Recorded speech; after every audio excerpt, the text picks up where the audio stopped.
When I was 12, I came to the conclusion that everyone in the world, including my own family, was against me. I was never a problem child, but my parents sure treated me like one. For example, I used to need to be home by 5 p.m. every day. This clearly restricted my amount of playtime outdoors.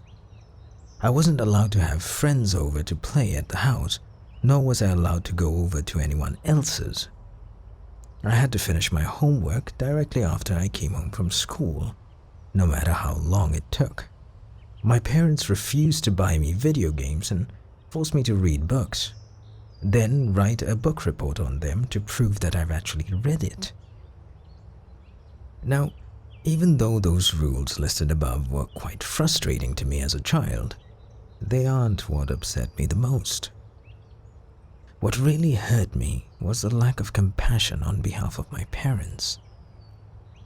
My mother was a bitter woman who always made me feel guilty about accidents or mistakes I've made. My father only knew one emotion: frustration.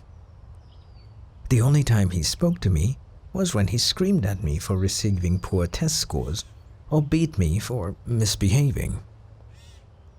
But enough about them. Let's talk about my school psychologist. For his own privacy, we'll call him Dr. Tanner. Like most junior high schools, a psychologist is always available on campus during school hours to assist any students in need for counseling, whether it is emotional, academic, social, behavioral, etc. To be honest, I've never seen any student talking to Dr. Tanner. Every day, I would walk past the office on my way to the cafeteria and peek through his door's little window. He would always be alone in there, working on some paperwork. I guess that most kids were too afraid to speak about their problems to an adult who was practically a stranger. For this reason, it took me 3 weeks to muster enough courage to go into his office. March 2nd, 1993 was the day I decided to voice my troubles to Dr. Tanner. During lunch break, I stood in front of his office door and knocked. Through the window, I could see him raise his head, smile, and motion me to come in. I did. He greeted me by introducing himself and asking me for my name. Dr. Tanner was a very soft-spoken man who seemed to radiate kindness. In less than 30 minutes, I rambled to Dr. Tanner about how mean my parents were to me and how they didn't care about me at all. After a while, my voice began to quiver and I stopped talking. The psychologist listened patiently to my whole spiel, arms folded and head nodding. I half expected him to begin talking about how everything I just said was untrue and that my parents loved me dearly and blah blah blah. But he didn't. Dr. Tanner leaned towards me with a grin on his face and said, "You know, I'm the best school psychologist in the world. I promise we will fix this." I rolled my eyes. "Okay, but how?" I asked. "I have my ways," he replied. "I'm a man of my word, and I promise within just 1 month, the relationship between you and your parents will change for the better, forever." After a brief pause, he continued, "Although, I do need you to make me a promise. You have to promise me that you'll come back to my office after school tomorrow and that you will tell no one that we had this conversation today. It'll be our little secret." I promised. The following day, I returned to Dr. Tanner after school. It was around 4 p.m. when I entered his office. After a warm welcome, he asked me to have a seat in front of his desk once again. Upon sitting down, I watched Dr. Tanner close the blinds of the door's tiny window. There, he smiled. Now we have all the privacy we need. We began to talk about my likes, my interests, my favorite subjects in school, my least favorite teachers, and things like that. About an hour into the conversation, Dr. Tanner offered me a soft drink. I gladly took the offer, considering my parents never allowed me to drink soda. Dr. Tanner reached over to his mini fridge and fidgeted around before setting down 2 open cans of soda on the desk. Afterwards, we continued to talk about what was going on in my life, but it wasn't long before I passed out from whatever drugs Dr. Tanner placed in my drink. It took me a minute or so to adjust to my blurred vision upon waking, and when it did, I had no idea what to think. I was handcuffed to a bed and my mouth was sealed with duct tape. I immediately began to panic, squirming and tugging at the cuffs, but gave up soon after. My eyes widened in disbelief after looking around the room. There were posters of superheroes pinned up on the walls and photographs of famous athletes on the shelves. In the middle of the room, there was an old television and a Super Nintendo, various game cartridges stacked alongside it. I didn't know what to think. Here I am in a room filled with items most kids would die to play with. I would have probably cried from joy hadn't I been handcuffed to a bed frame. My stomach sank once again as the door opened and Dr. Tanner walked inside. He sat on the edge of the bed. "Now listen," he said. "Remember that I'm here to help you, and I would never hurt you, okay?" Dr. Tanner gently removed the tape off my mouth, and then the cuffs from my hands. My first instinct was to begin crying, but something about Dr. Tanner made me feel safe. He smiled at me. "You're going to be staying here for a while," he continued, "and during this time, you are allowed to play with any of the toys in this room while I'm here at home.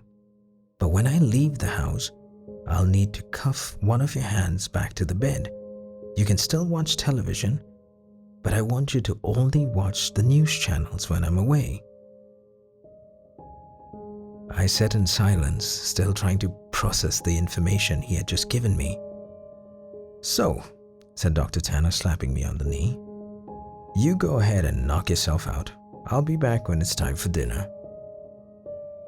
He got up from the bed, walked across the room, and clicked the TV's power button before locking the door behind him.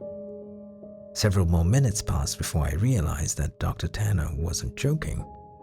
All that was left for me to do was to boot up the Nintendo and play Mario until nightfall. It was about 7 p.m. Dr. Tanner returned to the room carrying 2 plates of mashed potatoes and chicken strips. I finally gathered up the courage to ask him how long I'd be staying in this room. "Well, about a month," he replied. "Give or take a few weeks. I just have some work I need to do." The following morning, I awoke to Dr. Tanner's hand patting me on the head. "Hey, bud, you don't have to wake up right now if you don't want, but I'm going to need to put this back on," he whispered, clamping the cold steel handcuffs to my wrist. I glazed up at him. He was wearing a collared shirt and slacks, a coat draped over his shoulder, and a suitcase at his side. He looked just how he always did when I saw him around school. Before leaving, he placed the TV's remote next to me and told me to turn it on and watch the news. The first thing I saw upon turning it on was a breaking news segment. An important-looking police officer stood at a podium surrounded by people with microphones. I happened to begin viewing it halfway through the speech. "A statewide Amber Alert has been issued as of this morning. We have several investigators working towards identifying the potential abductor, but as of now, there is not much evidence. Faculty members state that the boy had been last seen around 4 or 5 in the evening on..." I began to feel nauseous as the photograph of me appeared on the screen. It was my yearbook picture from last year. The captions of the photograph displayed my name, age, my school, and my town. The titles FBI begins search for child and kidnapping suspect unknown and potential runaway. The live footage continued, and two figures I soon recognized as my mom and dad stepped to the podium. Both appeared to have reddened eyes, tears streaming down my mother's face as she took hold of the microphone. I'd never seen so much emotion come from my mother before, as she wept on live television, stuttering on sentences such as, "Please return my baby back to me," and "I'm sorry," and "Please come home to us." When my father took the microphone, I nearly expected his attitude to be stone cold, but he too had tears in his eyes. He pleaded to the world to bring his son home safely, and lastly begged for my forgiveness.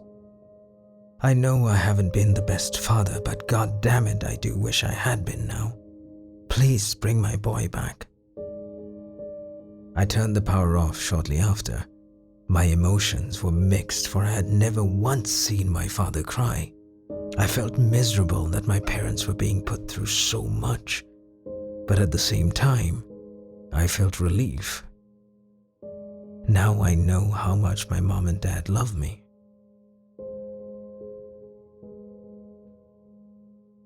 Nearly 4 weeks have passed, and Dr. Tanner has been treating me with the utmost respect. He leaves me in the morning, cuffed to the bed frame, but returns in the afternoon to eat lunch and dinner with me, talk and play games. I would have never guessed how good Dr. Tanner was at Monopoly and Scrabble.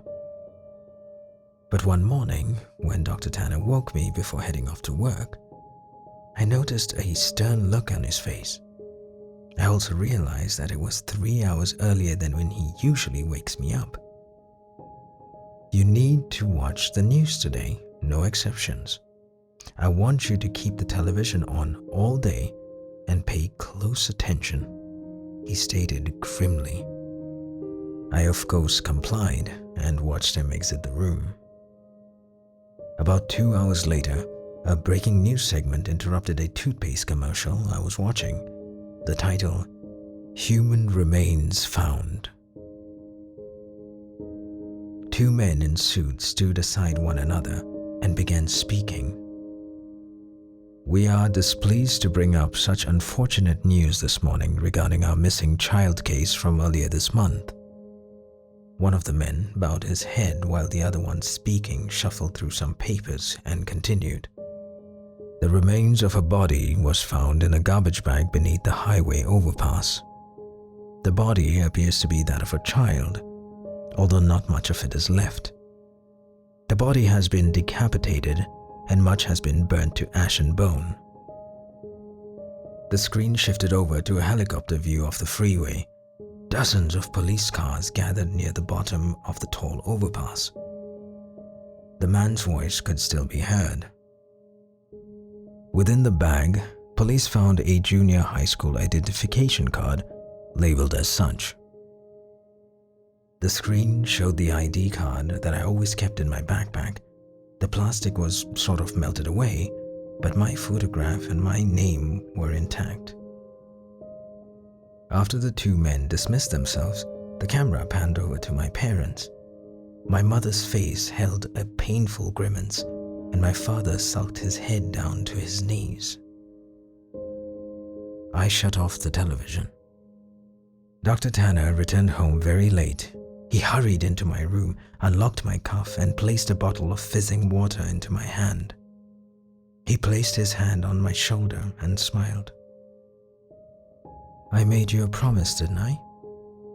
I nodded, tears squeezing their way out of my eyes. "You need to make me a promise again," he whispered.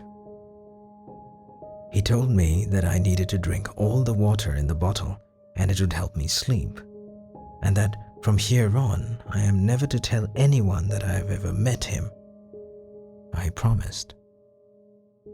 I told you I'm the best school psychologist in the world, didn't I? And he was right. I awoke later that night to find myself lying in the middle of a park, the stars shining brilliantly across the night sky.